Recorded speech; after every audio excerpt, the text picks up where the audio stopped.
Well, thank you, Mike, for presenting. Hello and good afternoon. I'm Barb Zinner. I'm chairing the HHS committee and the meeting today. I'm glad everybody's here.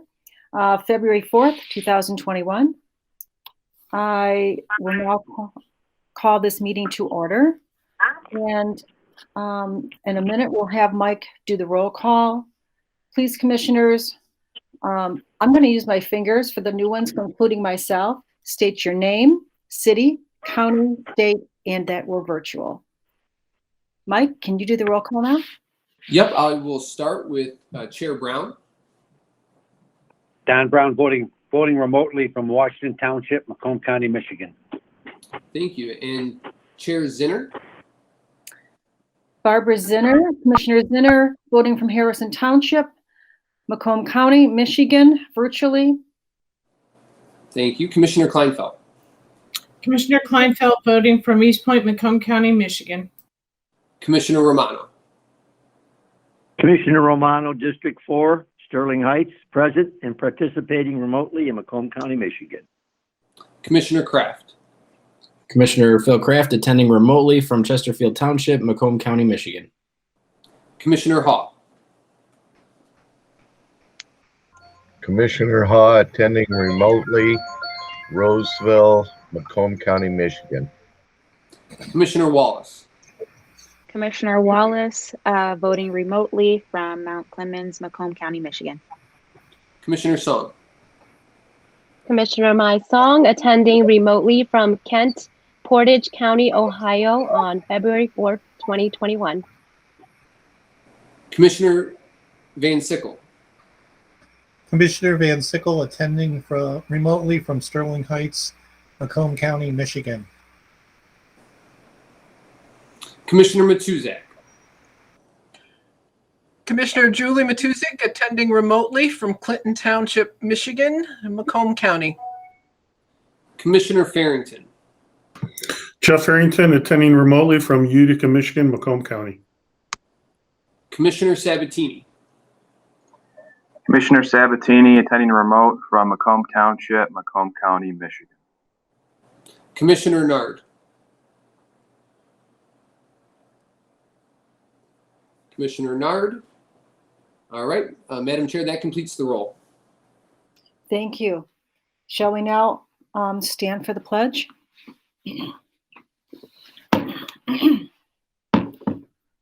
I pledge allegiance to the flag of the United States of America and to, I know, good thing we wrote it down every other time I know it, and to the republic for which it stands, one nation under God, indivisible, with liberty and justice for all.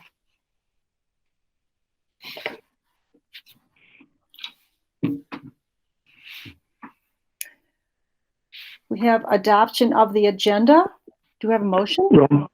Romano will adopt the agenda. Haw seconds. Romano and Hall, thank you. We now have approval of the minutes dated December 15th, 2020. Zinner, we're going to go ahead and can we prompt the vote real quick on that? Oh, I'm sorry. No, that's okay.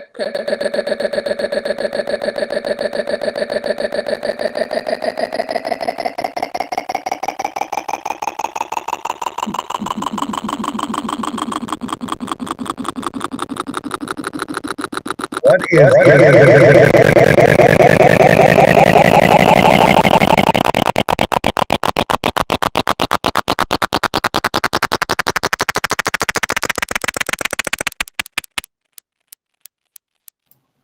Are you done here?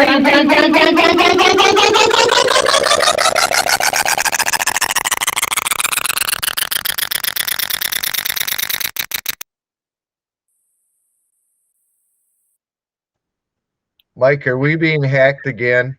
No, Commissioner Haw. I think we just had an audio issue with our Google Meet link, and so I think we're restored. Courtney, I saw, was muting individuals and making sure we were all set. Chair Zinner, are you able to speak? Yes. Okay, perfect. So I want to just let everybody know that motion to adopt the agenda passed 12-0. I think some commissioners, because of the audio, probably left the meeting and are slowly joining. So Chair Zinner, I'll be able to give you an accurate roll call of who's in the room after we get a motion to approve the minutes. Am I continuing now? Yes, ma'am. Thank you. We'll go to 4, approval of the minutes dated December 15th, 2020. And I need a motion, please. Moved by Kleinfeld. Supported by Romano. Do we take a vote here? Mike? Yep, and commissioners should see that prompted on their screen. There we go.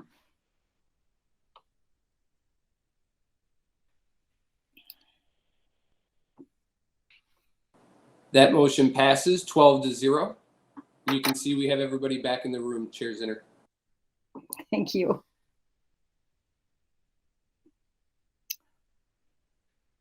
Right. Am I continuing now? Yes, on to public participation, I believe. Thank you. Public participation. This is an opportunity for public speaking is for those who wish to speak for a maximum of 5 minutes on any item which is on today's agenda. We have a public participation opportunity during which comments can be made on issues other than what is on today's agenda. For those speaking, please be advised, according to Rule 21 of the adopted board rules, personal attacks, coarse and derogatory language, and cursing will not be tolerated. Individuals using such language will be removed from the meeting. Also, those who call by phone for public participation will be asked to speak first in an orderly fashion. Those who join virtually will be asked to type their name into the Google chat box. Those names will be called in the order in which they are received. Do we have anyone that wants to speak?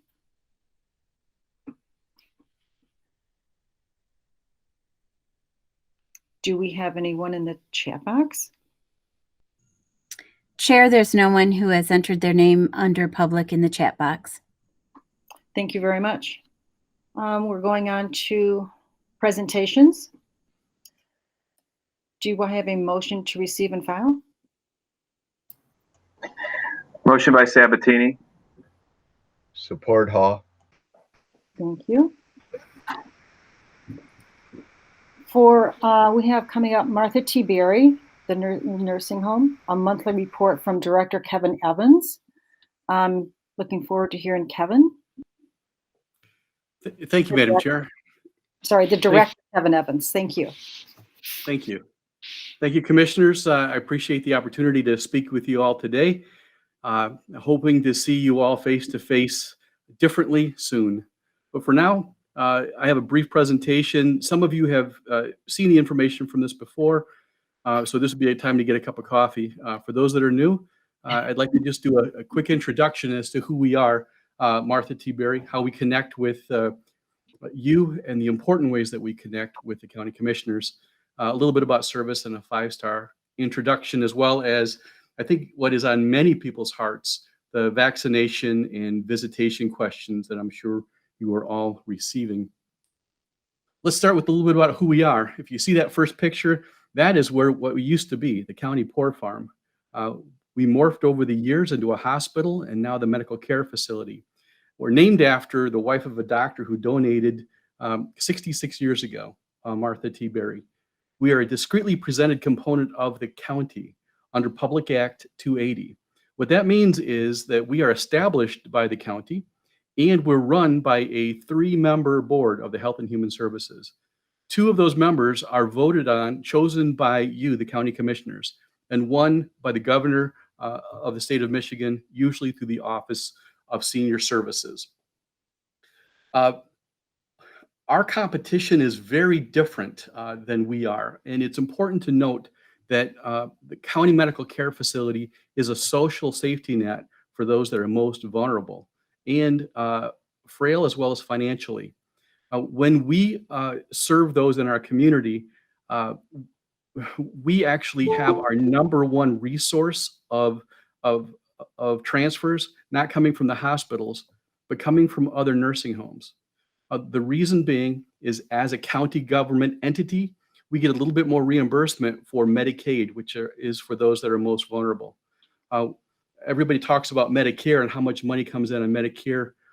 That's mostly for the rehab facilities, and it is a significant dollar amount, but we do not go after that money. We get some of it because some people choose to come here, but we are not a rehabilitation facility.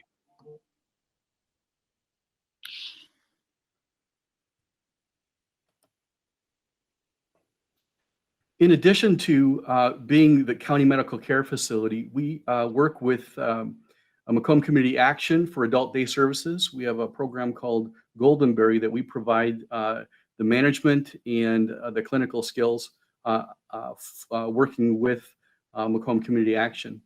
We also, what a lot of people don't know is we provide the laundry services for the Juvenile Justice Center at our cost. They bring it over, we launder it and take and they pick it up. We also have a volunteer opportunity for those in JJC who have earned the right to have outside time.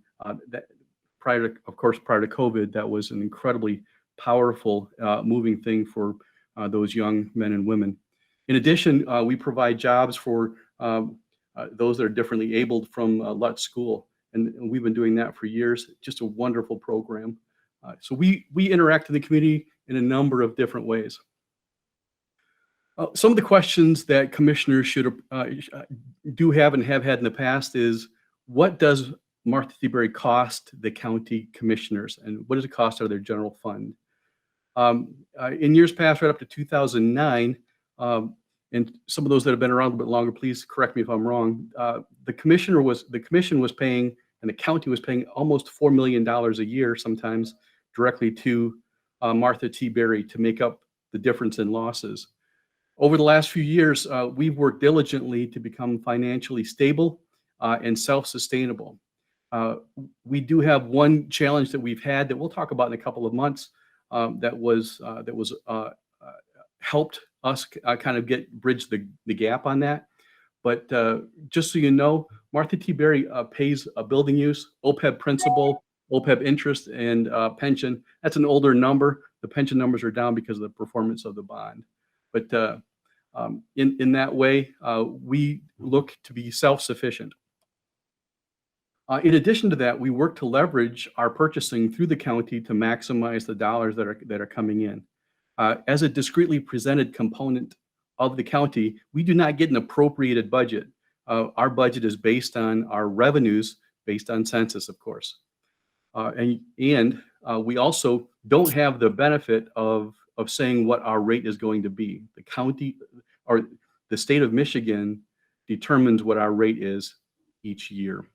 So we have to be fiscally responsible, and we leverage our relationship positively with the county for utilities, food and transportation, some supplies, repairs, and fuel through the county for our transportation needs.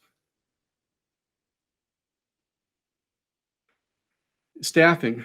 When we talk about quality, staffing, there's a one-to-one correlation between staffing levels, staff satisfaction, and customer outcomes.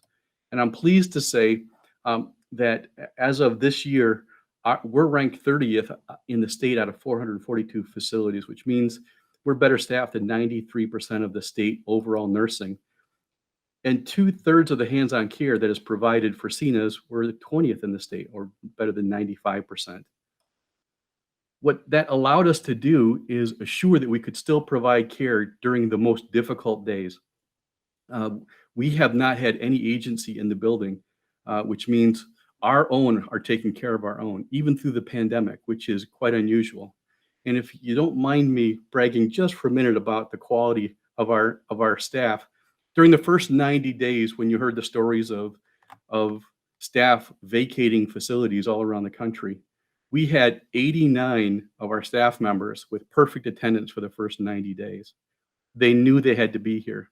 Some of those lost loved ones during that time, and they still came to work. They grieved and they returned because they knew the residents needed them. Couldn't be more proud to work with them. Our census over the years have been quite stable, except for this year. Of course, this last year, it went significantly down. 2015, 94, 2019, 95, but last year was 85%. But if you see, we're still pacing well forward of what the county averages are and indeed the state averages. Again, that's because of the business model that we are. We're not going after Medicare dollars, but we're taking care of the most frail. Other facilities can't afford to keep Medicaid residents because their business model doesn't allow it. That's why they discharge to our facility. So we take care of those that can't afford to care for themselves and those that are most medically frail. For those of you that have been around a little bit, you understand some of the 5-star systems, and I won't get into it because it's a rather complex system. What I am pleased to say is that we've continued to make improvements. As I talked when I first got here in 2016, it doesn't happen overnight because any citations that you have or concerns that have been voiced by families that were substantiated stay on the record for 3 years. So as we were building quality, I'm pleased to say that in 2015, we started at a 1-star, which the facility was at for many, many years. 2017, we moved to a 2-star, and I'm pleased to say that right now we're a 3-star facility, going to be 5 stars in 5 years. That's our goal. This was a list, actually, that when I first came and they asked me what we needed to do, Commissioners Kleinfeld, Brown, and Romano may remember this list of things that we needed to do. I'm pleased to say that the kitchen renovation that I said we needed 5 years ago, we've completed. We've completed a third of the nurses' stations. We don't have a generator that covers the entire building, although we do have generators that cover emergency power. When I first got here, if the power went out, we had to run extension cords into the kitchen for their light so that they could cook the food. And I'm pleased to say with the renovation, we repaired that. We also had access control. Our security here was not strong, and we fixed that. Our call light system was so old, we were buying used product on eBay, and we just recently completed a renovation on our call light system that connects with our video surveillance. And we've already done a couple of HVAC analyses to see what we can do in the next 10 years. So I'm pleased to say that some of the goals that we had 5 years ago when we put this list down, we've been able to be successful with. So now the biggest questions that commissioners may have. What is going on with vaccinations, and why can't our constituents see the residents at Martha T. Berry? Let's talk about vaccinations first. I believe the federal government showed great wisdom in having a separate program for seniors through the pharmacies. Even though it's been clunky, we haven't had a problem with the amount of vaccine. We've had just some challenges with communication and documentation, which we can easily overcome. I'm glad that we can overcome those because otherwise we'd be competing for the same roughly 7,000 doses a week that the county proper is getting itself. So we've had our first vaccine clinic here, and our second one is scheduled for February 16th. So we had roughly 80% of our residents get it. We've had a little less than 40% of our staff, however, and that's through. I'm sure it's been well shared that a lot of staff have been reluctant to get it across the state and country for a lot of reasons: misinformation, historical issues related to government to mandates, and more. So we've affected a pretty robust education campaign. I was also the first one to take the vaccine to know that I'm with them. I was also the first one to tell them, yep, I got a fever right afterwards, but I'm much better now. So I think a lot of people were wanted to make sure that I didn't die from it before they took it themselves. And I don't think any of them was hoping that I would not make it. So the next question that we're hearing from people is, are you going to mandate that the vaccine be taken? We cannot do that, just so you know, for a couple of reasons. The first is this vaccination has been approved for emergency use, and CMS and the federal government may not have an unapproved drug. Now, recognize that approving for emergency use is different than having it approved. There's a more robust testing procedure that goes out for it to be approved, including timeframes. So even though they had, depending on which vaccination you had, 30 to 50,000 test subjects, they recognize that there's more information to learn from these vaccinations. So they will not mandate it. The other challenge that we have is, as a government entity, there are certain protections that government employees have as it relates to medical procedures, and this is considered a medical procedure. So I am unable to mandate this. I am also, just in the interest of truthfulness, I'm also unwilling to do so unless I'm directed to. And the reason that I'm unwilling to do so is everyone has a right to make a decision based upon their body and their responsibility here. I may have to make different decisions as to their employment here based on if it comes out in the future, but I don't anticipate that happening anytime soon. If it does, we'll have to address that then. All right. That's a very touchy point, and I know that our country right now is polarized on that. But I want you to know that I've taken it, and I will not mandate it. And I'll encourage everybody to talk to their physician about it and make a decision that they believe will keep our loved ones safe as well as theirs. Also, why can't I visit my mom? That's something that I hear a lot. More than that, with my residents, I hear them saying, "Why isn't my son visiting?" Excuse me. It's been a long time since March, and some of our residents recognize what's happening and some don't. The feeling of loneliness, I believe, is more at causing more risk to our residents right now than the vaccine. We've done an outstanding job of source control. The county has been just amazing with us, the Emergency Operations Center, in coordinating with us. We had a couple of resources that they didn't have. They had more resources than we had related. We just combined them, and we have an amazing storehouse of personal protective equipment.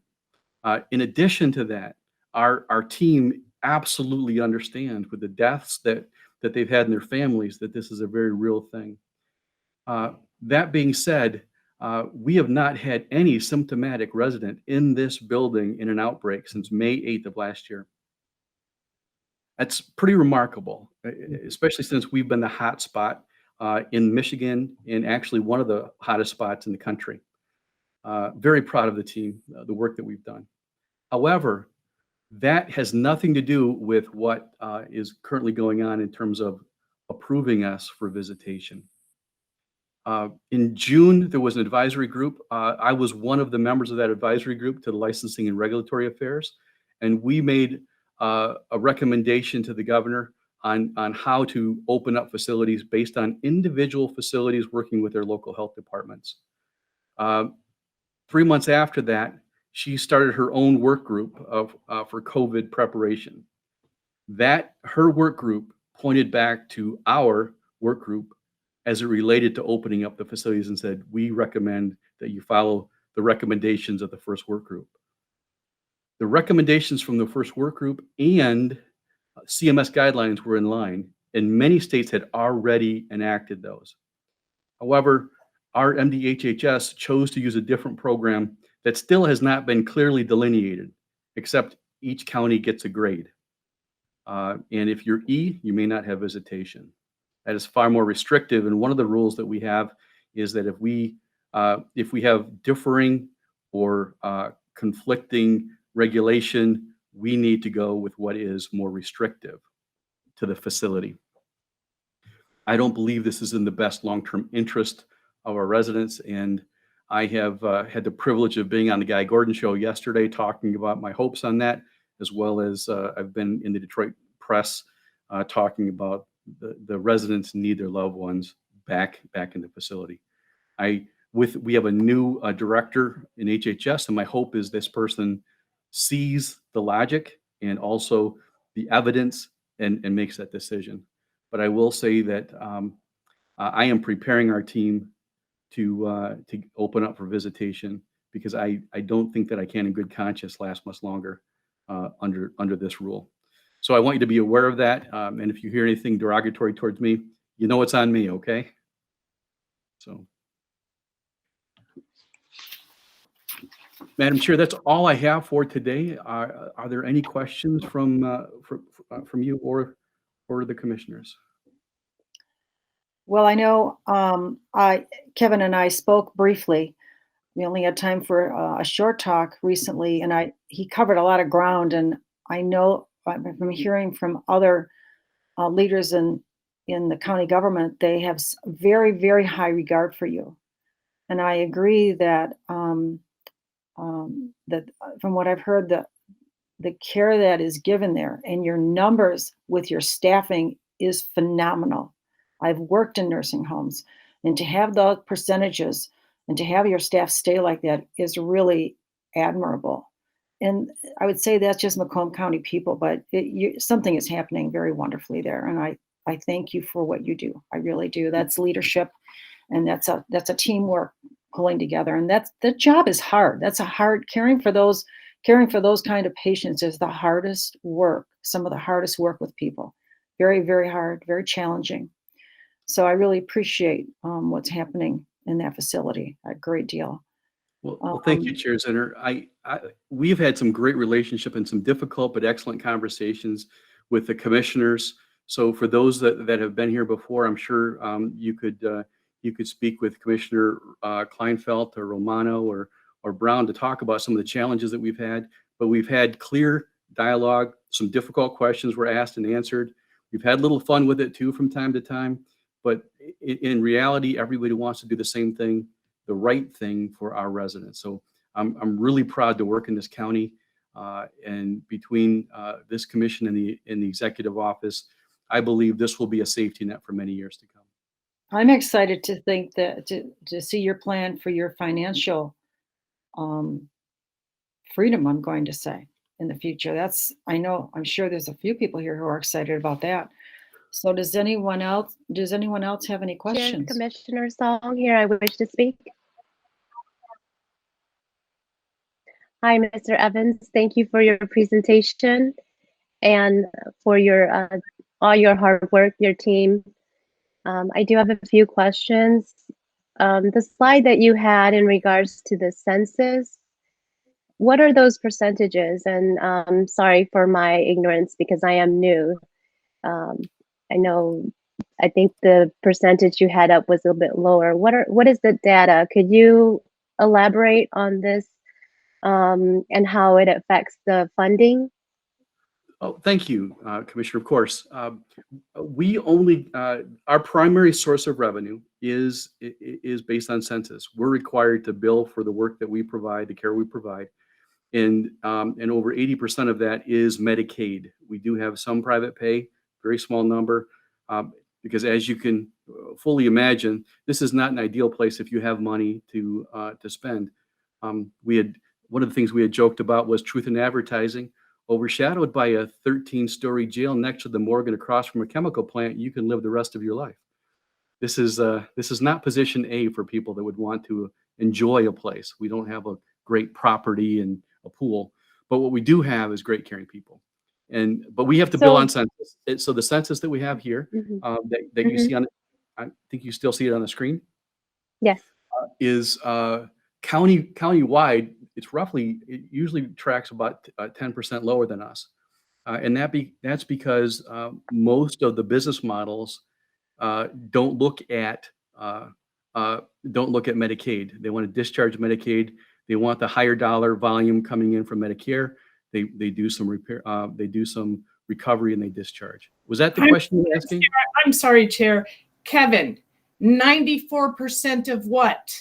Or what is the 94%? I believe is the question.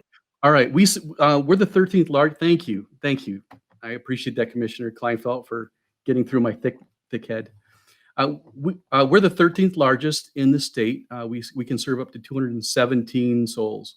So when we are at 94% or 95%, we're roughly around 205 residents whom we serve at any given time. Yes. Okay, yeah. residents. That was a lot easier answer. Thank you. Yes. Although I appreciate the detailed explanation as well. Okay, so now you mentioned about the vaccine and that you cannot mandate it. I was just wondering, does the Martha T. Berry have its own HR department, or is it the Macomb HR department as well? And my question is, in terms of hiring practices, are you going to discourage those who don't get vaccinated? And how can you ensure that there will be no a bias if a person wants to get vaccinated or not? Well, great question. There's a couple of things. First, HR department, we have our own. I believe it was 2009, there was a complete break in terms of services that were provided, with the exception of pension and post-employment benefits. And so we have our own HR department. We view whether somebody does or does not get the vaccine as protected health information. And as an employee, we're required to protect it on their behalf. So there can be no discrimination on that. The challenge that we have is we have to assume that nobody has it, which is why everybody masks and why we have to do things the same way consistently. Our source control will stay robust, even if we have 99%, because you just don't know. You might have 100%, but you can still, there are some circumstances where the body said, "No, I'm not going to pay attention to the vaccine. I'm going to get reinfected." So, Sure. Yeah, go ahead. And I think that's it's important to consider that question, because a lot of your staff are working with very vulnerable, patients, and so I think it's important to have that conversation. And so thank you for that. You're very welcome. My last question is, how can we as the board support your residents and your team? You mentioned that some of them are feeling the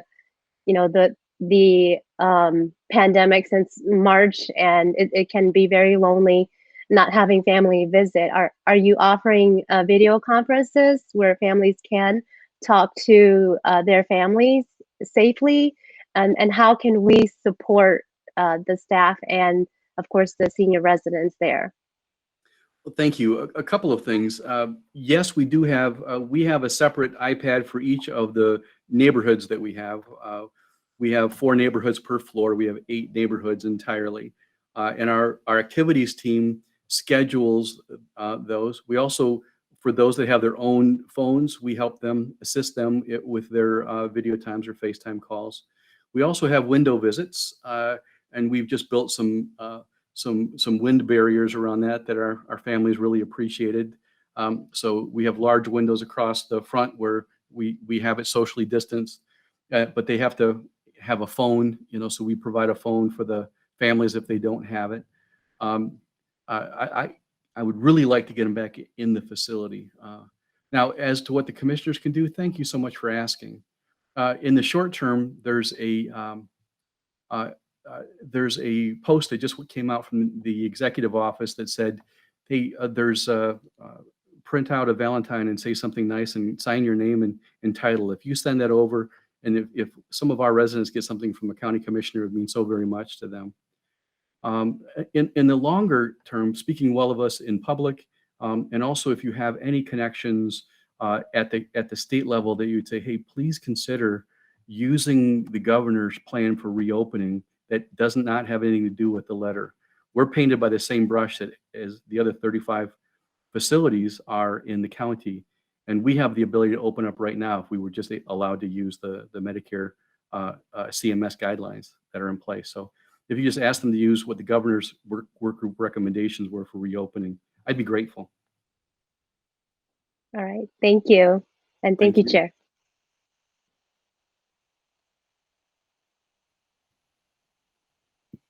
Is there anyone else? Does anyone else have any questions? Chair Zinner, this Yeah. is Commissioner Romano, if I may. Yes, absolutely. Go ahead. Kevin, I'm so glad the shot didn't kill you. We still need you. Sounds like you were the guinea pig, but neither here nor there. Just a short comment from myself. I had the occasion to speak with Kevin because of a resident that was having some difficulty with his wife. He was just totally, completely ill at ease. He didn't know what to do, where to put her at. His comment to me was, I'm going to tell the people where she's at to put her in the revolving door because there's no way that I can help her. There's no way that I can tend to her needs. Kevin was kind enough to speak with me and take care of the situation because I have not heard from the residents since. But as always, no hesitation on his part. Just what can I do for you? Give me a phone number. Let me contact them direct. Kevin, I want you to know how much I appreciated that. And I'm sure that the resident appreciated it also. Thanks for all your work. Thank you, Chair. My honor, sir.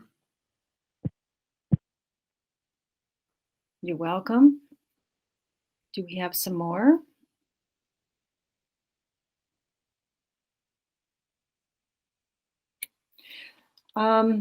Thank you, Director, for coming to speak with us, especially for the new commissioners as myself. I really appreciate it. And you gave me some more information today. I can't thank you enough. And I can't wait to get in there and see people. That's what I want to do. So I know we all do. Oh, several of us want to get in. Some people have already been in there. So when you can, I know you will open the doors for us. Sure. If you're all done, thank you again. And Chair, you have a motion in support to receive and file. You want to prompt the vote? Yes. Yes. Mike, can we prompt the vote? Mike has prompted it. Are we ready for that? Yep, that vote is going on right now. That motion passes unanimously.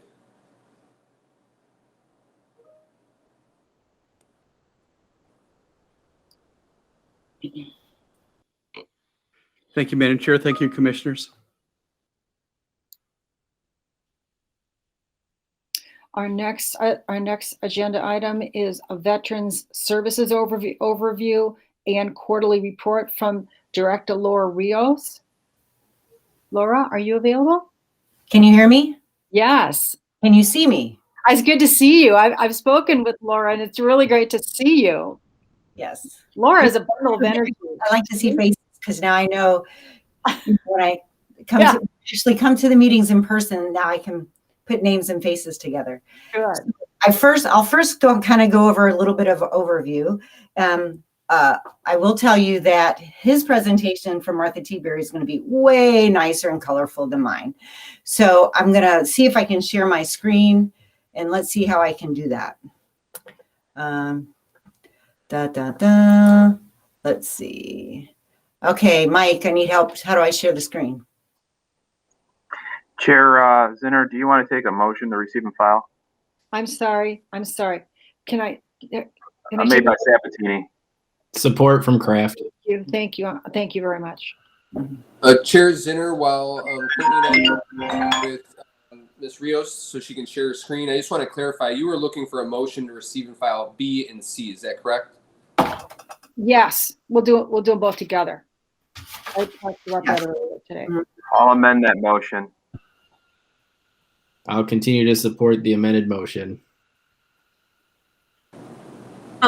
Laura, this is Courtney. If you go to the bottom right-hand corner of your screen, it says present now. Got it. And then I'm not sure what type of presentation you have, but if it's a PowerPoint, just click your entire screen and it'll come up. You will still be on camera as well. Okay. So can you see it now? Yes. You see the Excel spreadsheet? Okay, great. So let me first introduce myself. My name is Laura Rios. I am a retired Master Sergeant, First Sergeant from the Air Force. I did 26 years on active duty all over the world. I am a combat veteran. I'm a disabled veteran. And I'm definitely dedicated to the residents of Macomb County in many ways other than just veteran services, which I will kind of go over in a little bit. So the first screen I want to show you is something called what we call the GDX, Gross Distribution of Funds.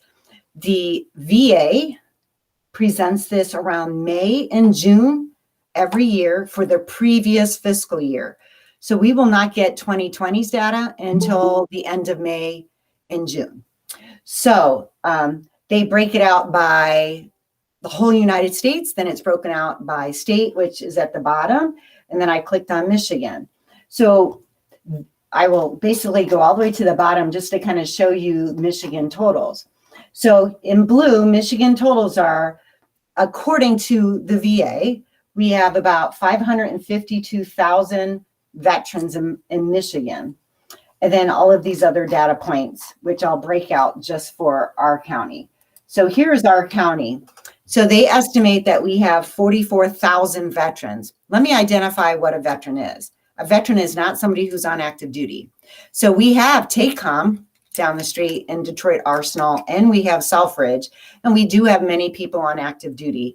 So it does not include the active duty generation or the Guard and Reserve. It just counts the folks. Well, it can count some of the Guard folks, because once they've completed and they have a 214, the 214 then goes into the archives, it goes to Lansing, and that's how we collect data. So these numbers here are about 44,000 in Macomb County. This 319 is total expenditures from the VA. The 191, and this is also, when we deal with dollars, we have to add 3 more zeros. So it's in thousands. So it's not, like $54,000 only expended on veterans. It's add 3 more zeros. So it's like 319 million spent on veterans. So this is total expenditures. Then this one, the 191, is the compensation and pension, which I'll explain in a little bit. The 20 million is Rehabilitation, Vocation, Education, Rehabilitation. That is for our disabled veterans to go back to school. The VA will train them in a new field based on their new disabilities. Insurance indemnities, medical care, and then unique patients. So this last figure, which is 9,605, means we have 9,605 veterans registered for VA healthcare. To me, that sucks. Sorry. Sorry, I used the S word there. But if we have 44,000 veterans, now not all veterans are eligible for VA healthcare, but because we do not have any medical facilities in Macomb County, I will tell you, I am not happy driving down to Detroit, spending a whole day trying to find parking. And some of our commissioners are veterans, and they know how this rolls. So you spend a whole day and you have to kind of, I wouldn't say fight for care, but it's just like a million people in one medical facility. They do have 2 outside clinics outside of Detroit. One is in Yale, Michigan. One is in Pontiac. I personally go to Yale because it's easier driving north and seeing the deer and hitting deer and going to a very small clinic than going to the hospital, because then I have to deal with Detroit traffic. So my goal and my mission is to raise those numbers and to educate our population on their benefits, getting health care. Are they eligible for health care? What's an advantage? If you've got Blue Cross Blue Shield and you retired from Chrysler and you have, Social Security and you got a little pension, what's the advantage of going to the VA? Well, A, if you're service-connected disabled, it's free care, based on your service-connected disabilities. B, if you're 70% service-connected or higher, they pay nursing home care, they pay home care, and they pay for a lot of stuff. So, and I'll go over that a little bit more, but there's some advantages for people to go to the VA, like free hearing aids, and hearing aids cost $13,000 to $15,000 each because they connect to the Bluetooth and they only have the state-of-the-art hearing aids. Prosthetics, they have the state-of-the-art prosthetics. So there's reasons to go there. I get free meds. That's why I go there. So, and the cost of meds. So I just kind of wanted to give you this little overall, and I do email this to you all when I get it every May or June. And I do usually have it as a file. So you can have a snapshot of data to use. Now, there is lots and lots of other data that's on the VA's website. And I know all of you would probably want to know exactly how many veterans live in your town, in your district.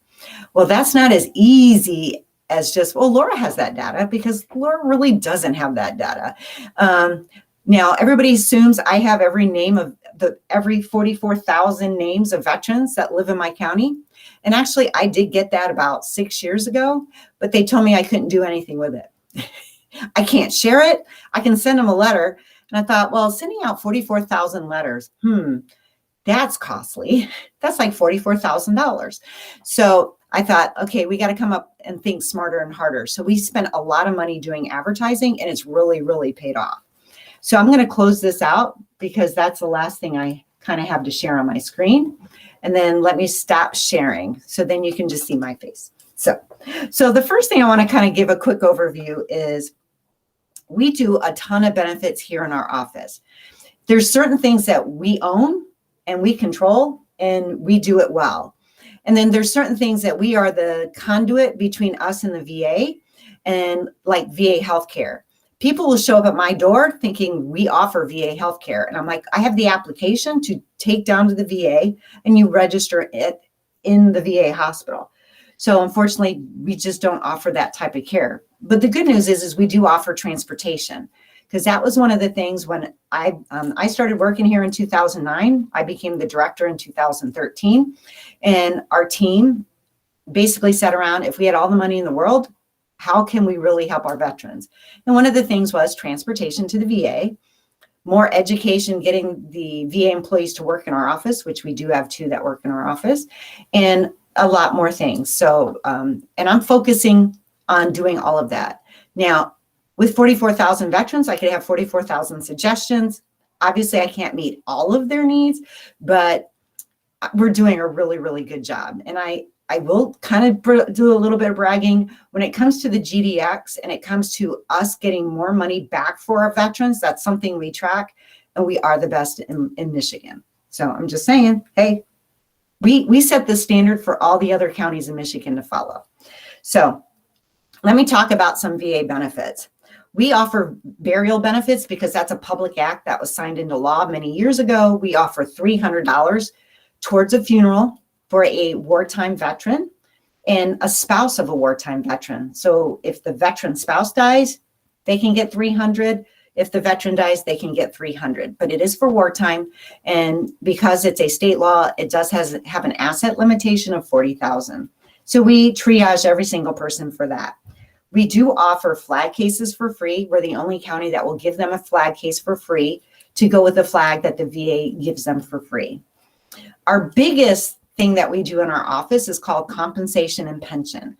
So when a veteran gets out of the service, he's injured, he needs to file for disabilities, the VA will compensate him with dollars based on those disabilities.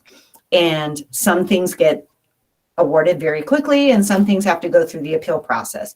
We have something called the Camp Lejeune contaminated drinking water. Actually, there was contaminated drinking water up in Alpena and some other locations, but we also have Agent Orange, which if you know any veteran in your family and they're a Vietnam vet, Agent Orange has been a topic for many, many years. And they constantly add to the list of the disabilities that are affected by Agent Orange. So that is something we do all the time. And it takes like 2 or 3 visits to get that claim actually submitted to the VA. And then we also track it for them where we have access to the VA system to track every step and then keep them aware of what's going on. So that's disability. Something called pension is also offered by the VA. So in your field, in your civilian field, you think a pension is, hey, I retire from the county, I get a pension. I retire from Chrysler, I get a pension. This is not that type of pension. So pension, which everybody thinks it's just pension, they think disability is pension because it's a monthly check. But the VA has 2 pots of money. One is service-connected disability. You were injured in service, you get compensated for it. This is pension, which is not service-connected. You're either over 65 and a veteran or a widow of a veteran, or you're under 65 but permanently disabled, and it is income-based. And you have to be a wartime veteran to receive this. The income base, so here's a great example. Somebody who's under 65 applies for Social Security. We all know it takes 6 months to a year. You get denied, you have to appeal it. It's 2 or 3 years, and they're sitting there with 0 income. The VA's process will probably take 30 days, maybe 6 weeks, and we can get them on pension. Is it a lot of money? No, because it's pretty much the poverty level set by Congress. So SSI is about what, $700 to $800 a month. The VA will give a veteran of that $1,000 a month. So the good news is they have money to live on. The bad news is it's income based. So as soon as they do collect that Social Security, if it's more than that, it goes away. When I would say 90% of the people that are on the non-service connected pension are the folks that go into nursing home care assisted living care, or need in-home care, because we get to subtract their medical expenses to qualify them for this. So if they make $30,000 a year on their pensions and retirement and Social Security, but home care is costing $30,000 a year, I just reduce their income to zero. If it's a married veteran, he can get up to $2,300 a month to help defray the cost of those medical expenses. So enough said on those two things. We do the application for VA healthcare. We also have something called grants, and it's in the form of a trust fund or relief fund. The trust fund is a pot of money set aside back in World War II. It was like $50 billion, and we're just using the interest off of it, and it's a pot of money in Lansing. And we have a local committee of 5 veterans that approve those grants. If they can approve up to $2,000, if it's over $2,000, it goes to Lansing and they have to approve it. But for the trust fund, you have to be a wartime veteran. The relief fund is something we started here, and it's been around for before me, and it comes out of my millage money. So I'm actually funded, and I operate not off the general fund, I operate off of the millage. And we take some of our millage money to do relief fund.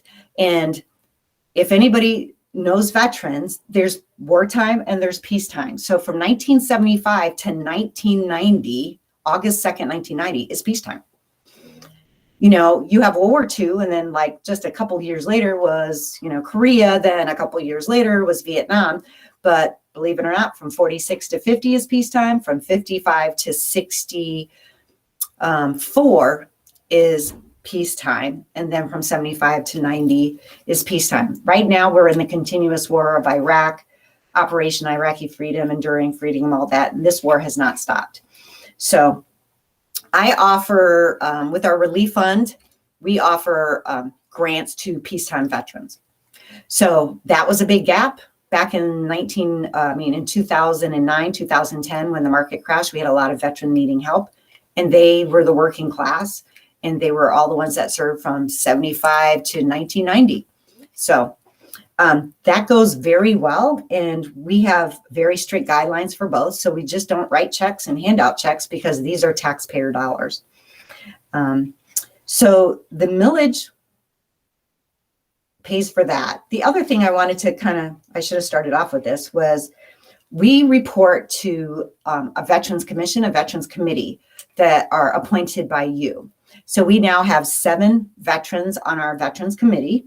We have some that have been there for 20 or 30 years, and we have some that were just appointed last year. So we have 2 new folks that are just appointed last year. This Veterans Commission or committee, which you appoint, oversees our office, does the hiring and firing, and they're non-paid members. They don't get a salary, but they make decisions on the relief fund grants and things like that. And I also present my budget, and I keep them up to date with what's going on. So Pat Daniels is the chair of the Veterans Committee, and he's been the chair for at least 10 years. And he's about 6'8". And if you see him, you'll know you've seen him. He was also Veteran of the Year for 2019. So, and well-deserved. And he's a great boss. So props to him. So besides the trust fund and relief fund, which is offering money for emergent needs, we have vocational rehabilitation to VA employees that usually work in my office. Right now they're working from home. And if a veteran is service connected and he needs assistance in getting back to work, but he can't do what he was trained to do because he hurt his back, the VA usually spends about $100,000 on each veteran for their education, all of their things that they need, such as computers, laptops, fees, you know, to do everything.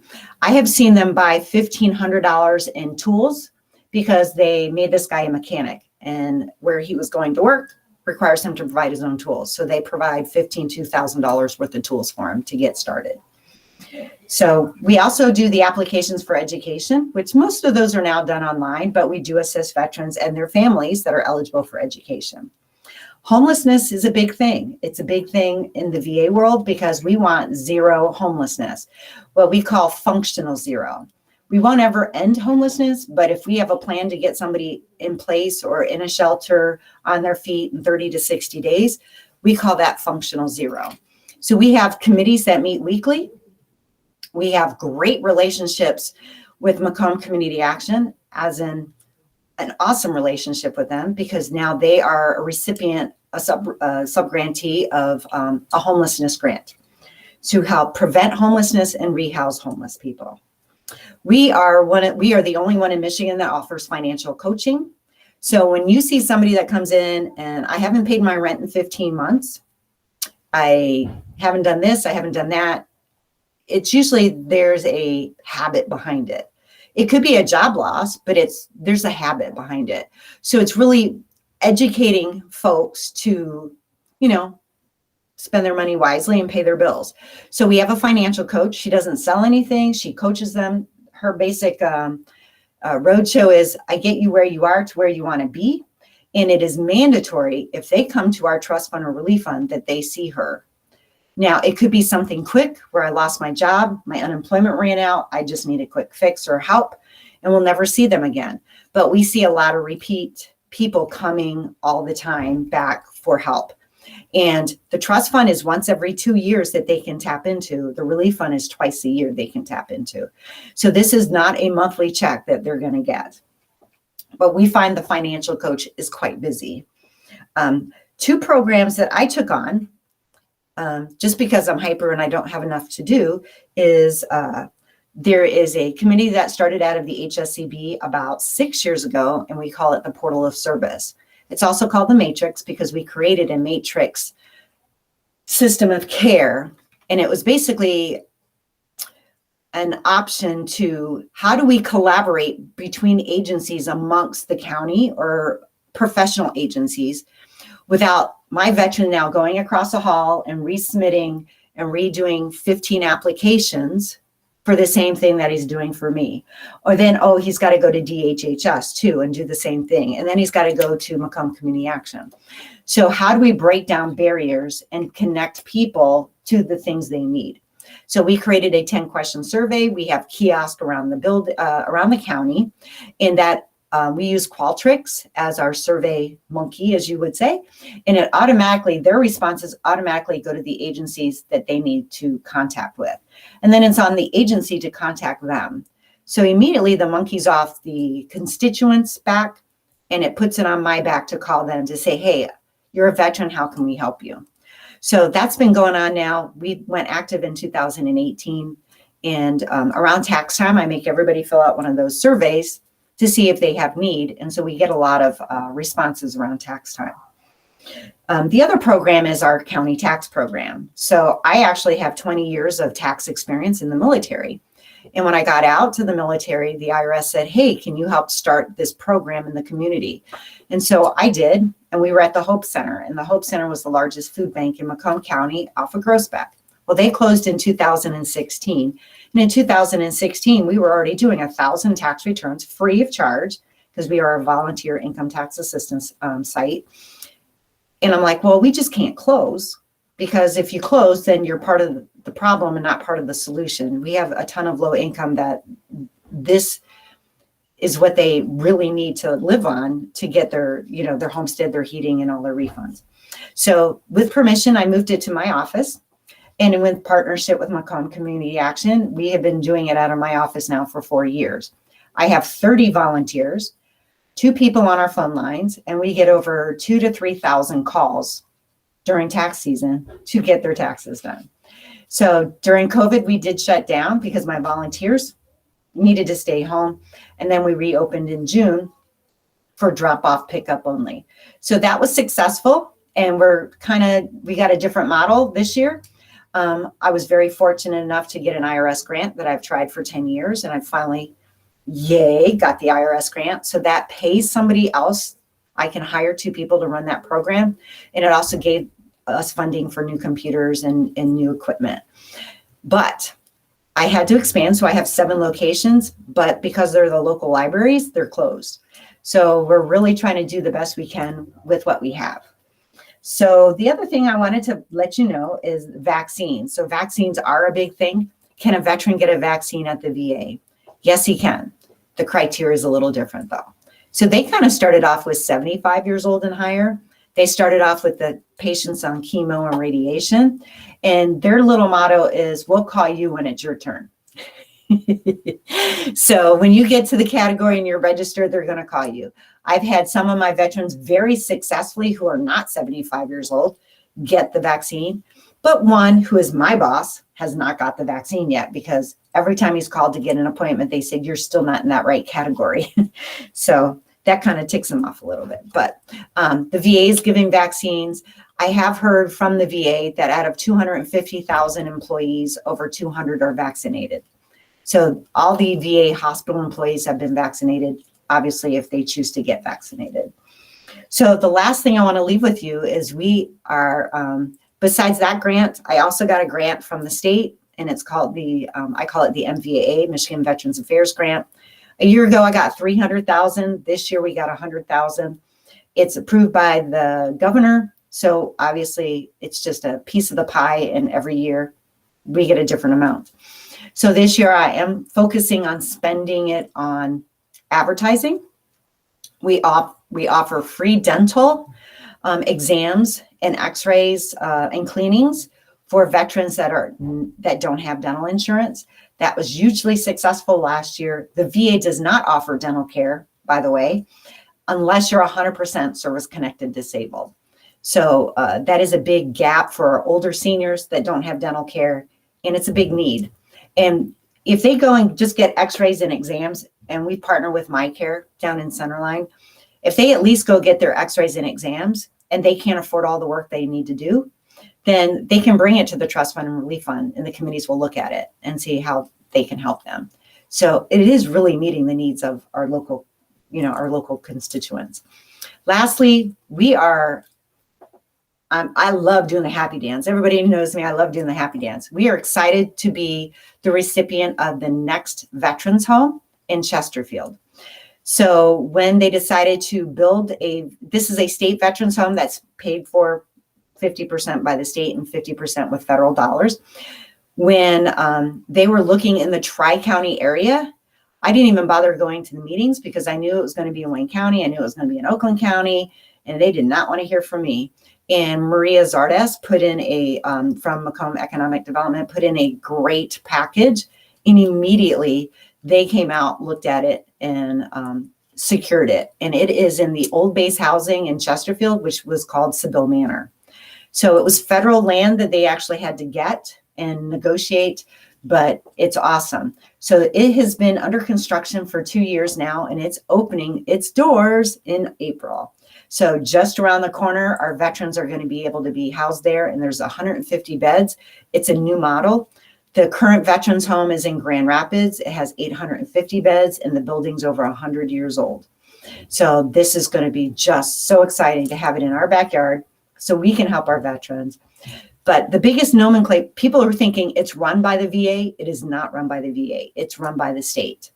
So there is a priority group on who can get in there and who can't. I mean, who's eligible, who's not eligible. Can your wife go there? Can your family members go there? So they have a nice big pecking order on who can go there. So I'm hoping once they open up the facility, the last time I spoke with the director over there, they didn't have furniture yet. I said, well, we want a tour. Mark Hackle's gone there. A few of you have gone there, but I want a tour. So I haven't been able to get a tour. So they said, wait till we get furniture and then we'll bring you guys in before our patients come in, So I'm really excited. It's a full-fledged nursing home. So it won't be low-income housing, assisted living, independent living. It's a nursing home. So a lot of people call our office and probably will call you saying, hey, how do I get on that housing list? So it's like, well, hey, can you walk? So, most of the nursing homes are basically filled with people that need nursing care. So I leave you with that. That is my overview of the great things we do. And lastly, I do have about 18 people that work here. We have about 18 that are Macomb County employees. We got 3 work studies that are paid by the VA as college students, and we got 2 VA employees. So I should be able to answer your or questions that you might have, or at least direct you to the right answer. So that's all I have for my presentation of overview of how we work. Next, I'll talk about our quarterly report. So do you have a copy in front of you? It looks like this. Okay. So I want to explain what we put on here, and you can give me all kinds of suggestions saying, well, hey, we would like to know this. And I could tell you if we can grab that data or not grab that data, because it's really all about data points.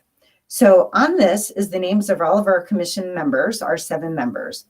If you look at the key metrics, we keep track of every person that walks in our door or every person we serve, even if it's over the phone, and we do their claims over email now. So we're tracking, the World War II veterans, the Korea veterans, peacetime, and visitors.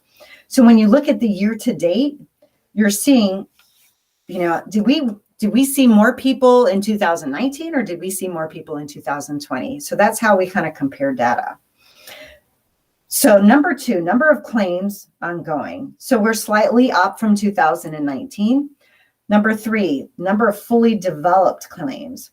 A fully developed claim is a brand new claim that we submit for the very first time in its new conditions. So we're up a little bit for that. No, actually we're down for the year for that. Federal burial allowance. This is when someone if they receive any money from the VA, whether it's pension or compensation, they're eligible for federal burial allowance, and it's not based on their income. They can get anywhere from $300 to $2,000, $2,000 if it's service connected. So we keep track of the applications, not the dollar amounts. So unfortunately, more veterans passed away last year, so we did more federal burials. County burials, we did 83 county burials last year, and the year before we did 204. There is more the World War II population are in their 90s. They're in their high 90s.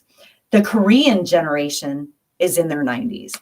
And now our Vietnam generation, they're all over 65. So they're 65 to 80 years old. So that's, and unfortunately, our World War II vets are dying as fast as our Vietnam vets because of all the disabilities related to Agent Orange. So our county burials went down, and it's not because we didn't have more death, because we have. It's because they have 2 years to come in, and they don't want to leave their home and come in yet and grab that allowance. We also reimburse markers. So if they get a headstone, that's what the marker reimbursement is, number 7. We can, if they pay for a headstone to be installed, we'll reimburse $100 towards that. We remember to ask them, but a lot of veterans are being buried at Great Lakes National Cemetery. It's an hour away. It's beautiful and it's free. And it saves them up to about $4 or $5 grand by being buried in a national cemetery. Okay, so state number 9. So state assistance. This is the Military Trust Fund. Because of unemployment, because DHS provided assistance, because nobody could kick out and evict anybody. Nobody's water was turned off. Nobody's electric was turned off for pretty much the whole pandemic. Our caseload has gone down. It's picked back up because things have now been shut off, but it went down last year. The county assistance, which is our Veterans Relief Fund, we had 13 cases just in that quarter, but a total of 58 for the whole year. And on average, we normally see about 163. So federal claims, backlog, back pay. So when you submit a claim and it takes a year for them to get it and you get it awarded, we call this the fat check. You get the retro check and then you get a monthly check monthly. 100% service-connected disabled veterans start at $3,000 and can go up to $8,000 a month. And this is all tax-free money to the veteran. So we like to track that. When we win a claim, we want to track that. And I will tell you, I've had a couple just in last year. I've had a couple, one lady who's fought for 20 years and she's received over $400,000. And that's like one check. And it's tax-free. So I mean, this is somebody who's older, who's lived on like SSI, $800 a month. So the first thing I say, I really want you to sit down with our financial coach so you can bounce ideas and be very responsible, spending and keeping your money. Our financial coach doesn't sell anything. So it's really just helping her reach her goals and helping her to find her goals.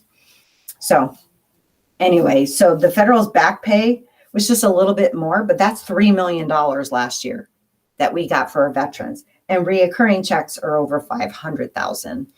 And we're only adding the new ones to this list. So if you look at my GDX report, it tells you, because my claim went in 11 years ago, and I haven't had an increase in 11 years. So mine is under the GDX. It's not on this report. So that kind of just tells you these are brand new claims, more money coming into our county.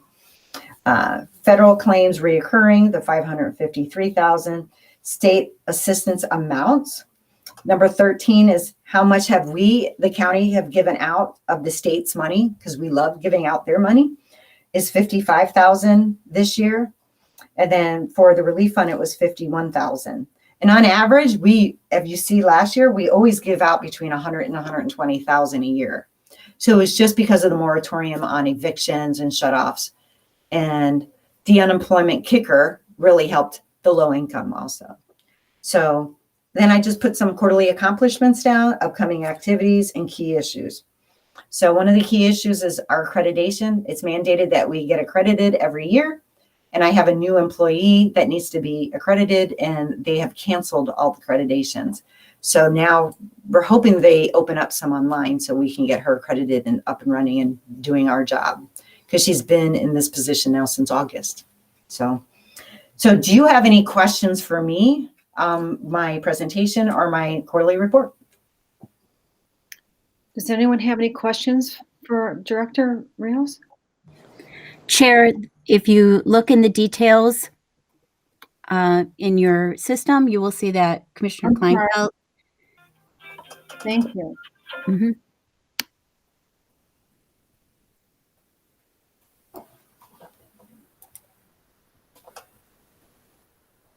Commissioner. Can I go ahead? Okay. These are very quick questions, Laura, which will just, I mean, the responses would be really quick too. I just want to clarify a couple things. When you say a wartime vet, they do not necessarily have to have been deployed in a war zone. They just have to have served during the time that we were at war? Correct. Okay, Correct. thank you. So a wartime vet has a specific date. So if they joined basic training on, let's just say, I got it. Yeah, I need the long explanation. Absolutely. Okay, and then the second one is with regard to the $300 for burial and the $300 for spouse. Is that a spouse that was married to him at the time that they served, or is it a current spouse, or either one? It is the current spouse, and they have to be married at time of death. Okay, and the $300 for burial, could that also be used as for cremation? Yes. I'm just lining up my ducks right now. So. Yes. So it could be cremation. It could be, basically the expense needs to be more than $300. Okay. And the other thing, just to clarify, we see a lot of seniors that prepay their funeral arrangements. And for years, prepay, if the family member, like a child, comes in and said, here's the funeral bill, and it says prepaid by the person who died, there has been no expense bared on the child. So we're not reimbursing the child. But that has now since changed. So basically, as we say, it's the luck of the draw. If you got 5 kids and it was prepaid, the first kid that gets in gets it. So because it was prepaid. So that's okay. Kind of crazy. And then I'll just leave you with this. We've talked about this over the years because my husband worked on the F4 and the A10. I believe that he has a hearing-related, service-related disability. Yes. His position is he either likes that he can't hear me or he's choosing not to hear me. Yeah. I'll leave you with that. Thank you, Chair. Yes. Commissioner Matsterek. I was going to say good morning, but it's way past morning at this point. First, thank you for your service, and thank you for the great service provided to veterans in the county. I want to piggyback a little bit off of what you said at the beginning, which is that if we have somewhere in the vicinity of 44,000 vets, we're making a small dent in services to that number of people. So you talked about advertising. So this is going to be more of an editorial comment than a specific question. I've seen the billboards. I've seen the social media ads. I've seen the talking video screen when I pump my gas. I gotta say that an ad that has a big picture of our county executive and a website does not seem to me to be particularly useful if you're a low-income vet or a homeless vet or a very elderly vet. I think something that says, are you a veteran? Do you need food assistance? Are you a veteran? Do you need help with your health care? Would be a far better message than simply putting up a website, which I think is for some of the younger vets, that's going to be great. But I'm really concerned about those vets that are homeless and don't have a steady access to a computer or a website or even a smartphone. And so that is my editorial comment, and you don't have to respond. I do have a response to that. So we do the Homeless Coalition, and we have a committee that meets for the homeless. And I will tell you, every homeless person that I have came across, whether it's because of a loss of a job, eviction, whether they're 30 years old or they're 60 years old, because we do see a lot of older people on Social Security become homeless. They all have smartphones. They have better phones than I have. So that's the first thing. Every single one I've met has a better phone than I have. We do have a homeless veterans shelter in Macomb County. It's in Roseville. It's like 11, it's right in front of Costco. Right. So it's vets returning home. She can usually house about 50 veterans. And I don't speak to her all the time. The committee speaks to her, but it's usually full. I mean, it's rotating full. She used to not take women. Now she takes women. She has families. She has other apartments that she puts them in. So she's really expanded her operation. She receives no VA money, no VA assistance from federal dollars for homelessness at all. So she's doing that straight up on donations. And then the other thing I have heard that comment about all our ads and all of that, just reporting it to a website. So I will give you something. When we aired this a year ago, and we did this big push a year ago with our advertising, I went to an advertising company, first of all, because I can't do it all. I got to run the office.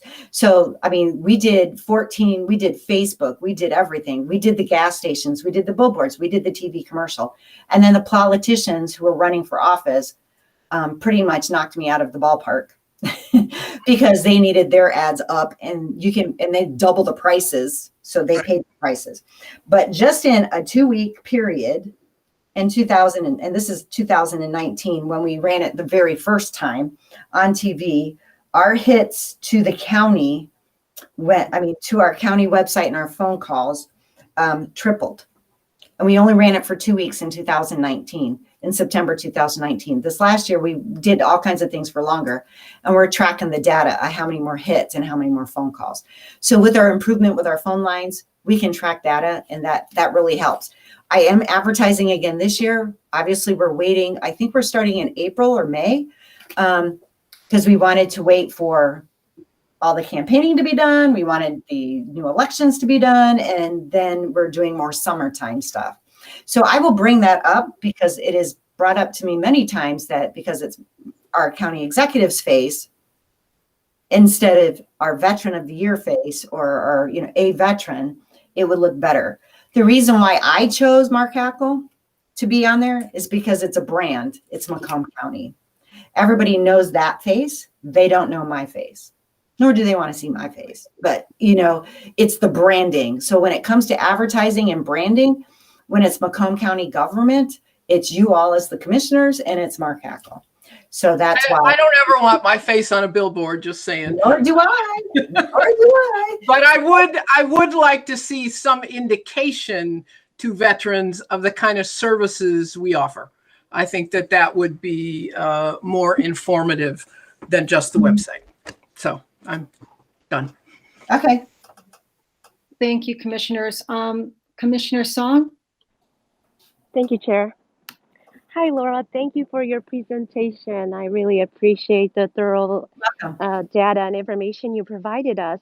I would have to agree with Julie, Commissioner Matuzik, in regards to the advertising. My concern is that your current or prior campaign didn't really feature veterans and all of the wonderful work that you guys are doing.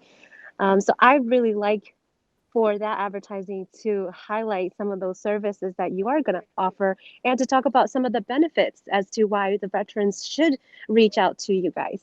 And I understand your thought behind the representation of Macomb County, and I would be happy to lend my face to be on that billboard if that's what you're if that's what you mean. But I think it's more important to highlight the veterans. So I agree with what Commissioner Matuzik said. We do have, okay, so the TV commercial that we published last year does have 4 veterans, and we have different veterans of different eras, and we actually aired it on a beautiful sunny day at Freedom Hill. And it does, the 30-second commercial does talk about benefits. It does talk about, you see the pictures of the veterans, and I have to look at the commercial again because it's been a few months since I've seen it. Since September was the last time it aired. If it has the phone number and the website or just the website. So I will have that kind of fixed and changed. All right, thank you. I got both. Mm-hmm. Commissioner Wallace? Hello. So I just wanted to, again, Laura, say thank you for your presentation. It was very informative. My husband being a vet, we never really looked at all the things that you guys do. So it was kind of mind-blowing to me, and I enjoyed everything that you had to say. I do agree with the other commissioners about the advertising. I love the thought of the commercial that you were speaking of, and can't wait to see that. I was an advertising executive, so every time someone speaks about advertising and marketing, I just kind of get a little excited. So I kind of nerd out a little bit, but just I believe even us hearing all the things that you're doing, the word of mouth will really be what sparks, people coming to you. The billboards, I feel like we may not agree with everything. I understand what you were saying about branding, and branding is huge. But once your commercial gets out there and people start seeing the families and everything, I think the other marketing to match that will be great. So I think you're doing a great job so far, and thank you for your presentation. I can't wait to be more involved. I can send the link to Patty on the link to the commercial so you all can see the commercial. Yeah. It'll be tomorrow. Yeah, no problem. Is there anyone else that has something to say? Laura, I have a question, if I can. The Yale services, what are these services like in Yale versus Detroit? So Yale is a clinic, and an outpatient clinic is just, I see a nurse practitioner. They have 5 or 6 of them now. Yale is a very unique model because they're all McLaren, Port Huron, McLaren doctors, and they're contracted with the VA. So I can actually get an opinion from them, and do things that VA doctors won't do. Pontiac is all VA employees. They're VA doctors. They're all paid by the VA, where Yale is not. So what they can do up there, they can do flu shots, they can do blood work, they can do x-rays. But if I need a neurologist, I have to go back to the specialty office down in Detroit. If I need a stress test, which I do get stress tests, believe it or not, I get stress tests like every couple of years, I go back to Detroit because all of those specialty clinics are in Detroit, just like the hearing department in Detroit. Pontiac does have a hearing department. Pontiac does have, I don't personally go to Pontiac. Some of my coworkers go to Pontiac and they love their team out there. So once you get set up with a doctor, that's your primary doctor, just like my primary doctor in the community. Okay. So I can call and get stuff done up there, but it's small. It's a clinic. You can't get mental health services up there. You can't get, and all the prescriptions are mailed to you. You cannot, they do not dispense prescriptions from there. How many days a week are they open? 5 days a week. It's a clinic. It's not an emergency room. Okay, thanks a So lot. now the VA does pay for emergency care though. So the VA does pay for urgent care and emergency room care if you have no other insurance or it's your service-connected disability. And that is a very long conversation to have because it is so mind-boggling on, we're not going to pay it because you didn't do this, this, this, and this. And that is my biggest pet peeve with that, but I won't go there. But yeah, they have authorized 3 urgent care visits a year in the community. You get approval, but it has to be at one of their registered urgent care facilities. Yeah. Yeah. So well, thank you so much. And everybody's all set. Well, thank you so much for speaking to us. It was great to have you. Thank you. Thank you very much. I appreciate it. See you. Mike, I think, do I need a motion to receive and file? I believe we have a motion, and all we have to do is now prompt the vote and wait for those to come in. Thank you.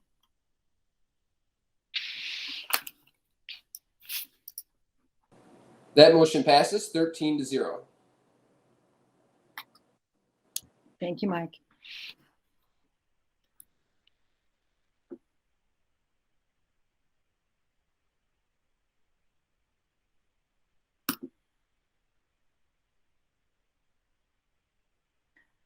We are now moving to Macomb Community Action. We are going to hear from Director Ernest Colvey with an overview.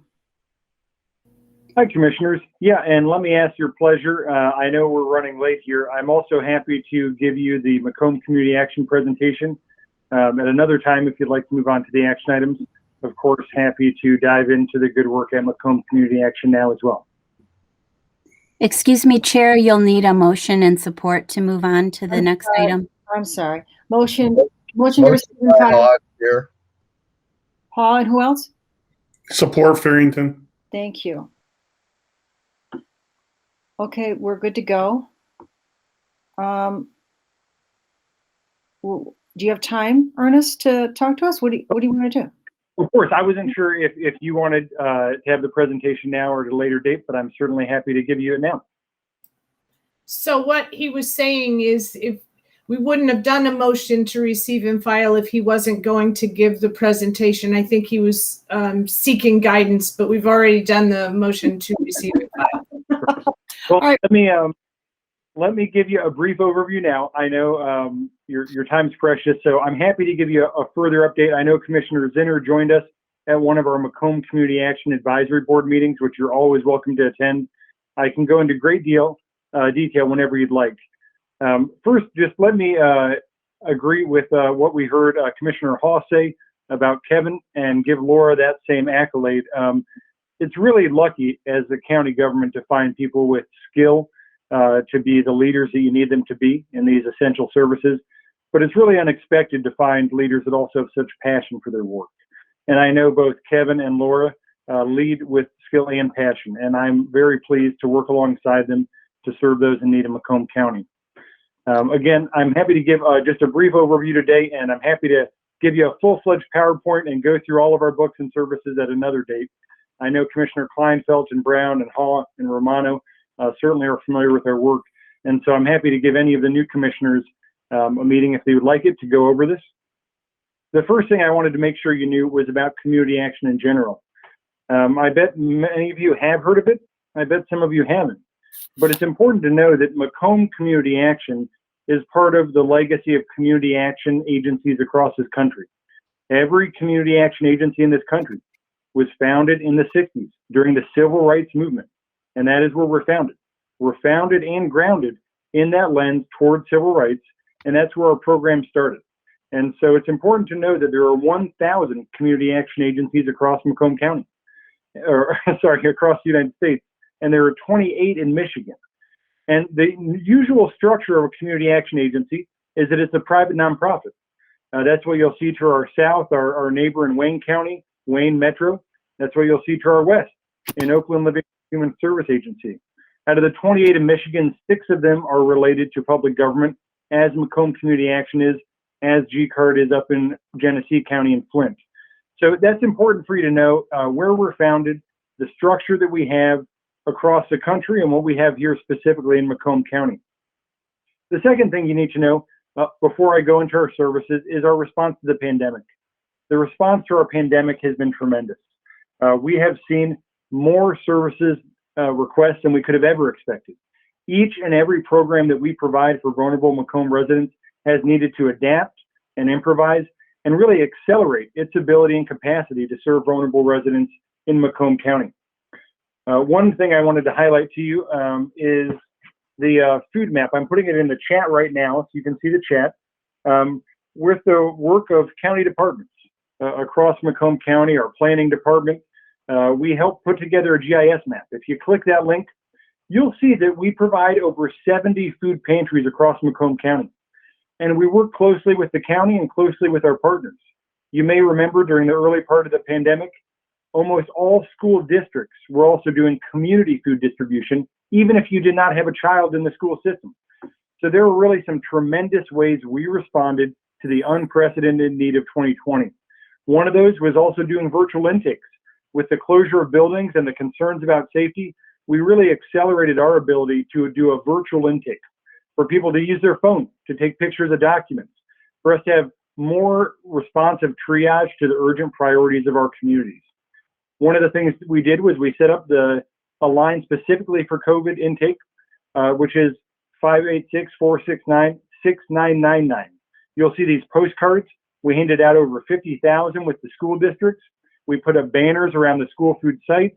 We work with community mental health and the health department. We work with veterans, Michigan State University Extension. So we really have a broad reach to let everybody know that there's a place to turn if they're in crisis. And specifically in Macomb County, many residents that never needed support in their entire life needed support in 2020. It was stressful. It was confusing. There was a lot of uncertainty. And I can tell you, we have seen tremendous success of setting up this line. It doesn't give you everything that you used to get when you called into the Action Center, where you could get some guidance and advice and an intake. But what it does is it makes sure that residents can get through to someone. In fact, just the other month, we had a resident call in saying that they were put on hold 3 times from the suicide crisis line. They were in the middle of a suicidal crisis. They called us and they got through to us. They were in crisis because of their finances, because they were laid off.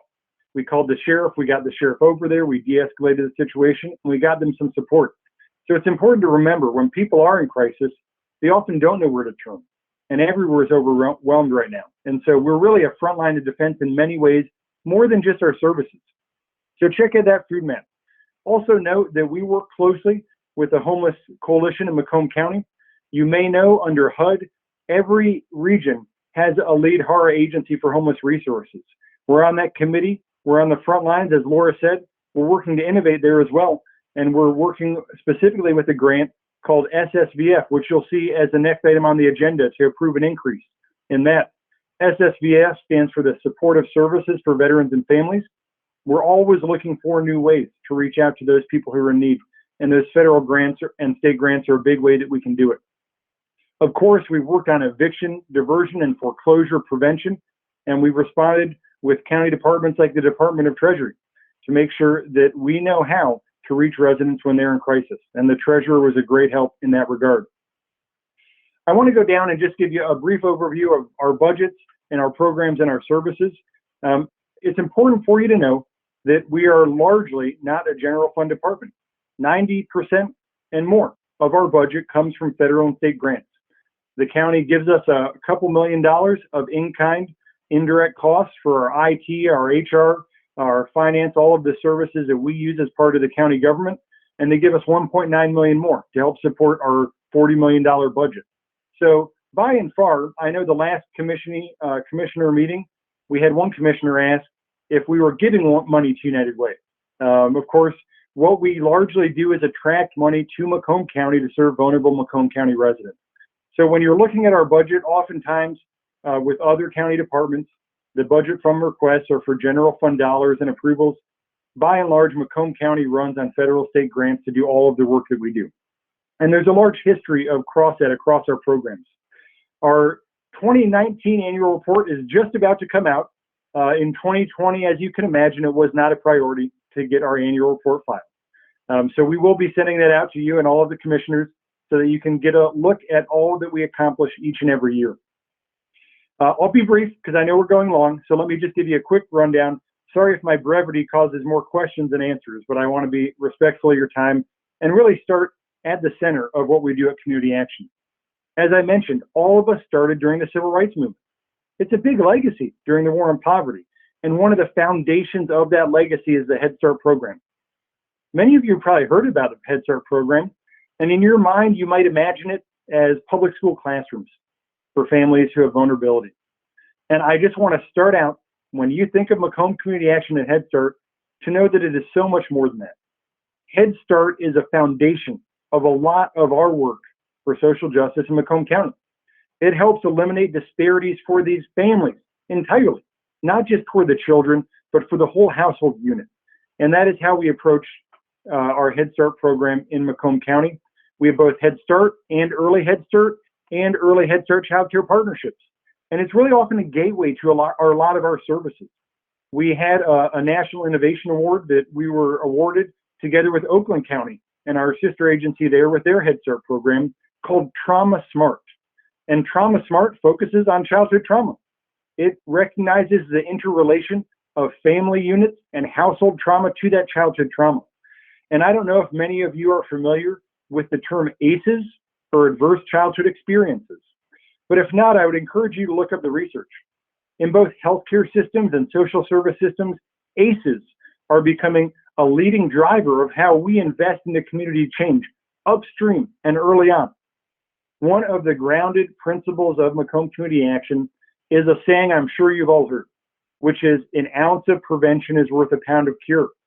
We simply don't have enough money and resources in this country to address the symptoms of poverty, to be responding to the crisis. We also have to invest upstream into prevention to prevent more people every generation from needing that. And our Head Start program is really at the center of that. We like to talk about a transactional experience versus a transformational experience. A transactional experience is when you come with a back due bill and we help you pay it off.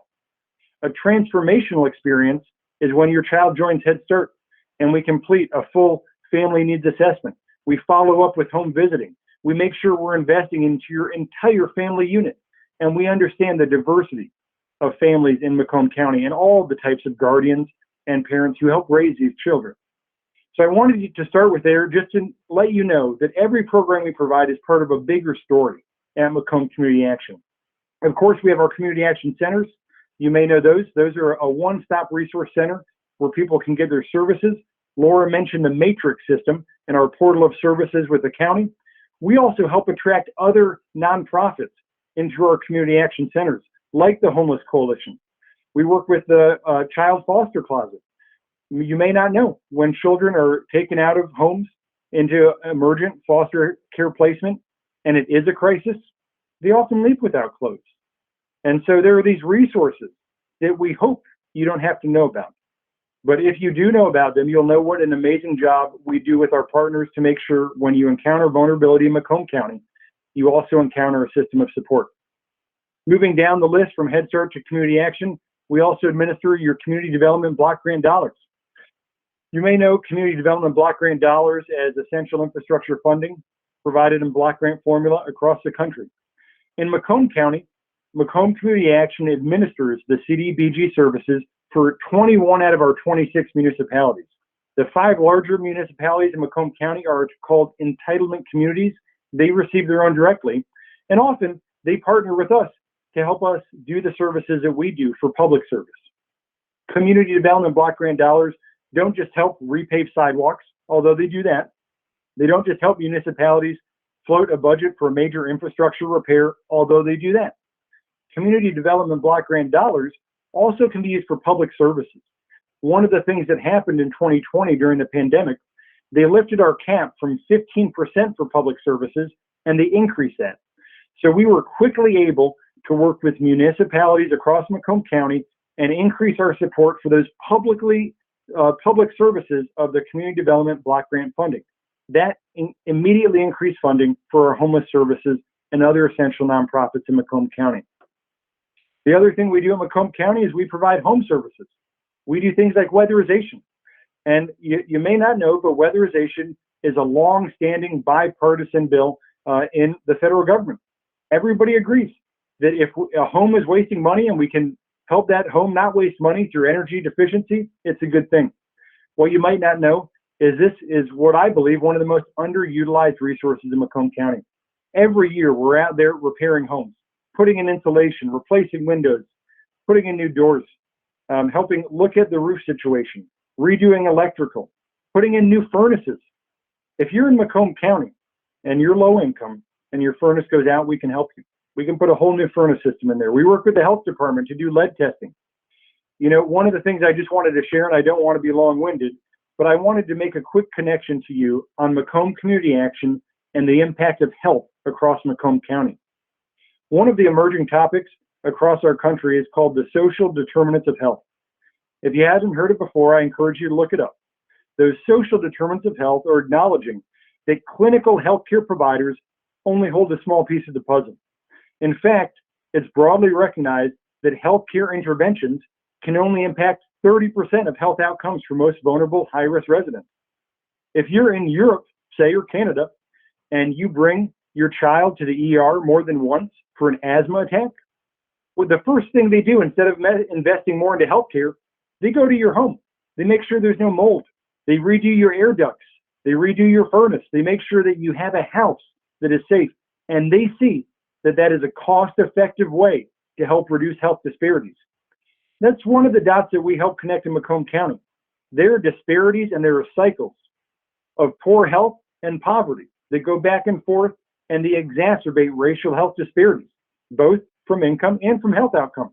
And we help connect those dots and move upstream into prevention.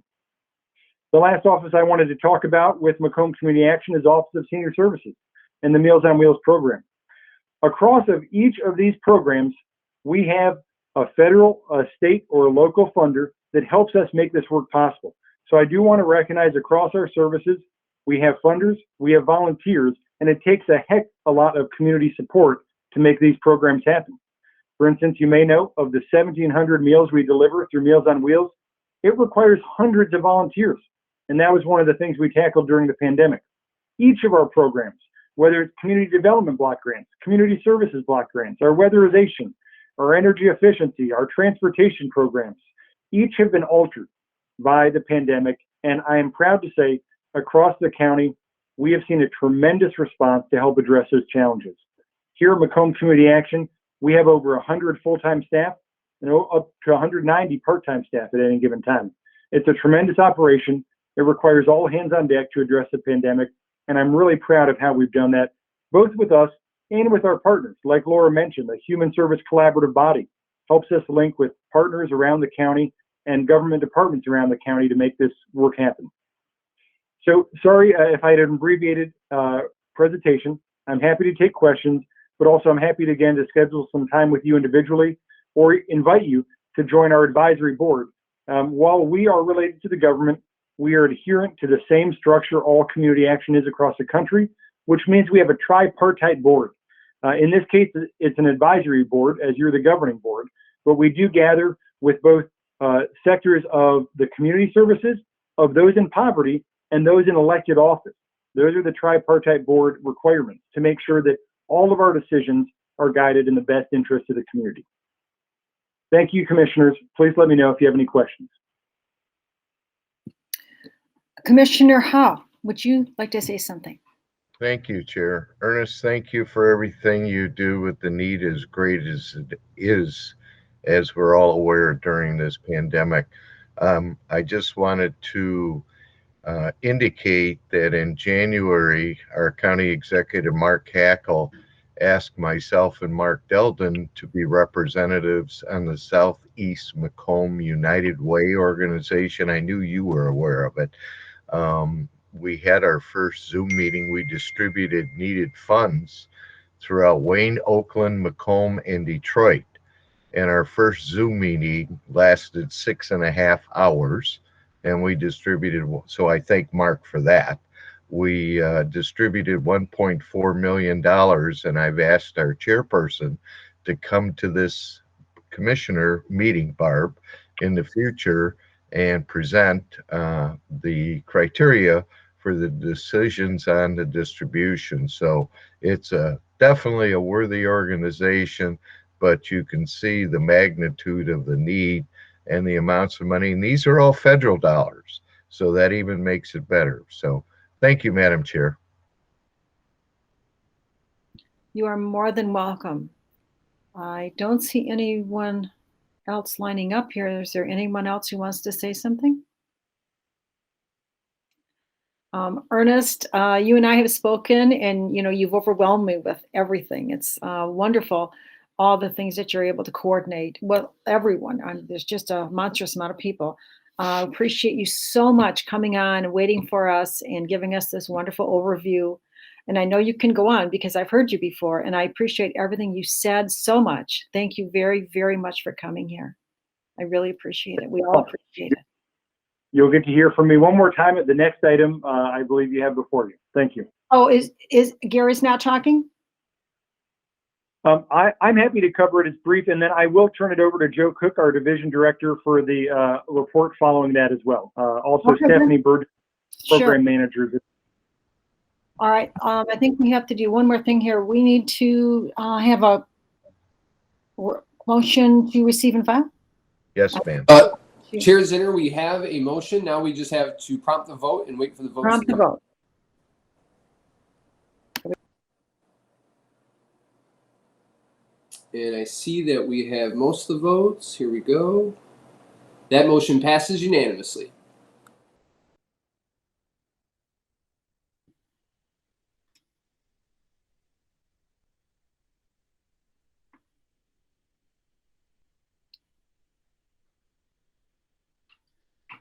So we are moving on to document presentation. So Ernest, you're going to take this now on the budget adjustment. I'm going to let you go from here, okay? Me too. And this is a simple one. Macomb Chair, you'll Community need to Action. have a I'm motion. sorry. I think I did something wrong. What am I supposed to do? Motion. Oh, I'm sorry. I see. I thought it was supposed to be before this. I didn't have it on top of my paper here. Motion to receive and motion to recommend to full board. Harrington makes a motion. Seconds. Thank you.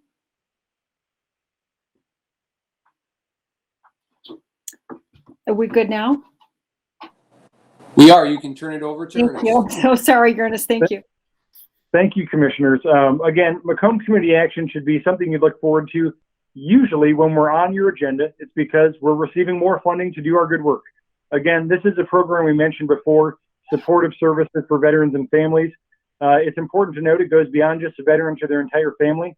If there is a situation of domestic violence and separation, during it, we can follow both parties, regardless of the veteran status of the other spouse. So we do provide some broad crisis support with this, and it's really all encompassing. We've done great work in the past, and this is giving us some more money to keep doing good work in the future.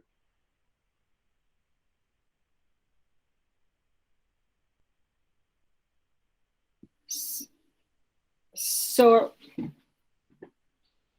you're set with that one now? Are we? Oh, we have questions here. Do you have questions here? Chair Zinner, I don't see anybody listed on speakers. No. You can hit the blue details to see that, but I think if you just call for a vote, we can proceed. Okay, can we call for a vote, please? Mike, can I call for a vote? You got it. I prompted that. We'll just wait for the votes to come in. Thank you.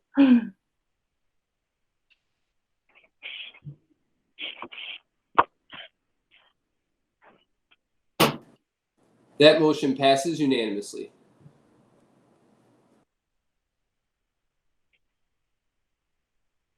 All right, Ernest, we're going into the substantial amendment for action plan now. Is that where we're going? Yes, yes. If you're ready, even file. I'm sorry. I think I have a motion to to the full board? Do I need that? Yes, Chair, you need a motion to forward to full board. I'll make that motion, Kleinfeld. Romano will support it. Thank you very much. Thanks, Ernest. You continue, please. Absolutely. I'll turn it over to Joe Cook, our Division Director for Community Services. As you can see, we always are looking to adapt to new challenges, and this amendment relates to how we remaneuvered some of our funding to respond to the challenges in Macomb. Thanks, Joe. Will you take it from here for us? Thank you. Yes, thank you, Madam Chair, and good afternoon, Commissioners. Joe Cook, Division Director with Community Services. You have before you a request for a substantial amendment to the 2019 Annual Action Plan to reallocate some Community Development Block Grant COVID funds from a rent and utility assistance program to a program that provides eligible homeowners with assistance to pay their mortgage. Additionally, we have some unused funds from a micro enterprise assistance program that we would also like to reallocate to the same emergency assistance program. These funds are different from our regular community development block grant funds, and these are related to COVID. I've brought along with me our program manager for our community development programs, Stephanie Burgess, who'd be happy to answer any technical questions that you may have. Thank you. Does anyone have any questions at this time? Commissioner Matuszek. Sorry, I was bouncing around on paper and I couldn't get to the request to speak. I'm a little confused. I'm new here, so I'm going to ask the question, can somebody explain the timing of this? We are approving something to a 2019 plan that covers July 1, 2019 to June 30th, 2020. It is now February 2021. Can someone explain the timing of this to me, please? This is Stephanie Burgess, Program Manager for Macomb Community Action Community Development. And yes, I agree. It looks very strange to have it with the 2019. At the time that the CARES Act was executed, our program years run for this program from July 1st to June 30th. So when the CARES Act was adopted back in March of 20, we were still in our 19 plan year. So HUD required us to make the amendment to receive those funds in the 19 plan. So every time we need to amend the use of those funds, we have to amend it in the 19 plan. All right. And why are we amending the use of these funds? There's a couple reasons. We ran the micro enterprise program that benefited businesses that were owned by low to moderate income persons that were no more than 5 employees, including the owner. That program, we had got 74 applications. By the time we willed our way through eligibility, because HUD is much more strict on eligibility, we were down to about 24 that will actually receive funds. So we had money left from that. So you'll see we originally allocated $750,000. We ended up going to be about $250,000. We left a little bit of a buffer there in case we have another application that comes through. There was just grant fatigue on the part. We worked with planning department. There's a lot of grants going out, and because of the very strict requirements with HUD, there just wasn't as many businesses that responded to that. So then we decided to move that to rent assistance was our first option. But then what ended up happening is the next $250 billion that was just approved, I think was it November, December, that's going to be coming out. That rent assistance program provides much more assistance than CDBG CARES Act funds would. I can only go up to 3 months unless I go up to lead, which goes up to 6 months. But the new funds that are going to be coming out provide a lot more assistance. So where we identified the gap is mortgages. There's been a lot of assistance for rent, but you haven't heard a lot for mortgages. So we're going to pivot again and try to address that need. And if something else happens, we'll pivot again. There's just a lot of need out there. There's a lot of grants. So we're trying to work this within all the existing grants and the existing needs. Okay, so we're not cutting out rent and utility assistance. We just have another source to fund that. Perfect. Exactly. There's a lot more coming out. Yeah. Okay, thank you very much. You're welcome. Thank you, Commissioner. Are there any other questions? All right, thank you. Thank you for your presentation. Thank you for staying. Thank you for explaining everything, everybody. Thank you for your question, Commissioner. And I think we're going to move to motion to recommend to full board. We have a vote, Chairperson. Would we like to vote now? Let's do that. Okay. Chair Zinner, you and Patty have been good to make sure you get the motion before the discussion. So yep, we have that covered. The votes are coming in and it looks like that motion passes unanimously.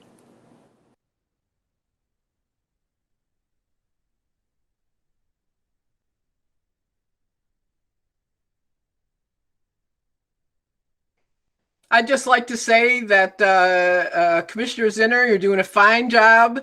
It's complicated to keep all these things in order. You're doing great. Thank you very much.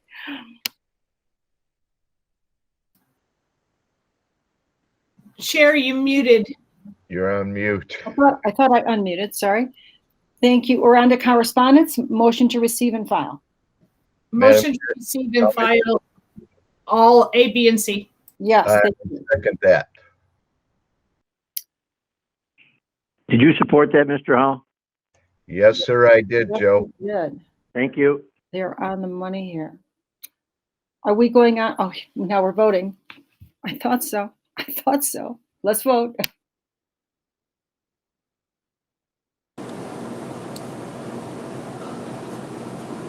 And that motion passes 13-0.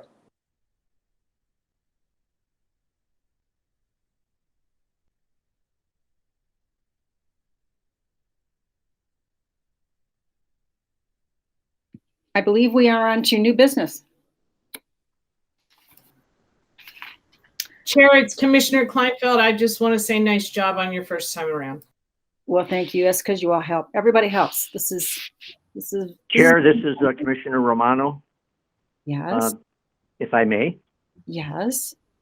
Okay, I just wanted to, this might be a little helpful to some of the newer commissioners. As you know, we've heard from directors last meeting, this meeting, and I'm sure that if you don't know, then I will mention to you, they will always extend themselves on any items that they come before us on. If you wish to call them direct, maybe there are questions on the items that you're not sure about. They'd be happy to answer those before the meeting to maybe clarify some of the statements that you might want to have explained to you. Just a thought in mind, in case some new commissioners are not sure, should they ask the director, shouldn't they? People are more than happy to work with us, so don't be bashful about calling directors direct and getting the information that you may need. Thank you, Chair. Thank you. Thank you so much. Anything else on new business? Chair, Commissioner Hall. Yes. I too want to congratulate you on your first meeting. I think you've done a wonderful job, and I want to wish our chairperson, Don Brown, a happy 50th birthday. Oh, yes. Happy birthday. And I understand. Should we sing to him, Chair? Do we have to Yes, offer we a song? can sing. We'll just sing fast. Just joking. Happy birthday, Donald. We're not singing? Yeah. Well, Joe should be singing. He sings. He sings Italian. Okay, under new business, I'd like to bring up something quickly. The other day, we probably all heard Executive Hackle saying that he does not judge anyone taking or not taking the vaccine, and I agree with that, and I'm not surprised for him to say that. I have heard some people speaking just in any amount of time, over the months, that for people that they should be taking the vaccine, and they're quite serious about that, and that's how they think. And some people think they shouldn't be taking the vaccine. They should and they shouldn't, both ways. I would encourage people to read what the CDC website has to say about the vaccine, what's in it, and the ingredients page that comes with the vaccine. If you can look that up, you might be very curious to see what is in the vaccine, how it works specifically, if you haven't seen these information pieces. And it's quite informative. The next, does anyone else have anything else for new business? I imagine not. We have now public participation. Patty, do you have anyone for public participation? No, Chair, there's no one in the chat box interested in speaking. I think we're good. I think we can move to adjournment. Motion by Hall. Okay. Madam Chairman? Yes. Madam Chairman? You should have, our rules call that you have to call for public participation 3 times in the meeting. Okay. So just ask for public participation 3 times and as a normal course of procedure, just Yes. so you do it. I have Thank seen you. it done. I'm sorry. Thank you very much. Would someone in the public like to participate? Would someone in the public like to participate? Would someone in the public like to participate? Are they getting anything done, or is it just a bunch of talk? Thank you. And we are now into adjournment, and I So think moved by Hall. Support Farrington. There we go. Thank you. all. Verbal vote, Romano says adjournment. Don Brown, you still on? Yes, sir. Yes. Don, would you please send me something from our board procedure rules that says we have to ask 3 times? I would certainly appreciate that, because I don't see anything in our board rules that says we have to ask 3 times if somebody wants to respond or correspond. But if you could send me that, I would certainly appreciate it for my chair meeting coming up very shortly. And we have to vote. Sure. We're just a polite group of people around here. Maybe it's a custom, not a rule. I'll find out for a fact. Thanks a lot. Thank you. Okay. We have Thank to you, be Joe. verbal so we can leave. Verbal vote from Romano. Romano votes yes for adjournment. Thank you all. Have a good evening. Good night. Good night. Barb. Good job, Madam Chairwoman. Thank you. Thank you all. Good night, everybody. And have a good Good night. night.